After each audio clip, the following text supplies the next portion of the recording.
Hədə-qorxu ilə tələb etmə maddəsi ilə təqsirləndirilən Sona Əhmədovanın cinayət işi üzrə məhkəmə prosesi başa çatıb.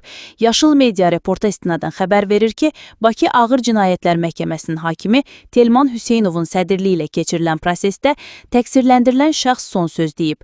O bildirib ki, zərər çəkmiş şəxs ona böhtan atıb. Daha sonra hakimlər hökmü elan edib, hökmə əsasən Sona Əhmədovanın barəsində 5 il müddətinə azadlıqdan mərhum etmə cəzası təyin olunub. Onun barəsində həbs qətimkan və məhkəmə zalında həbs edilib. Qeyd edək ki, S. Əhmədova iş yoldaşı Təravət Bayramova vasitəsilə Xavər Babayevaya 3000 manat faizə pul verib.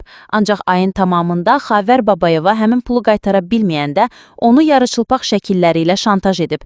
Bundan sonra Xavər Babayeva 2021-ci ildən 2022-ci ilin əvvəlinə kimi ayrı-ayrı vaxtlarda Təravət Bayramovaya məxsus bank kartına məcburi surətdə 35.000 manat pul göndərib. Sona Əhmədovanın barəsində Cinayət Məcəlləsinin 182.2.4 hədə-qorxu ilə tələb etmə külli miqdarda olduqda maddəsi ilə cinayət işi açılaraq ittiham irəyi sürülüb.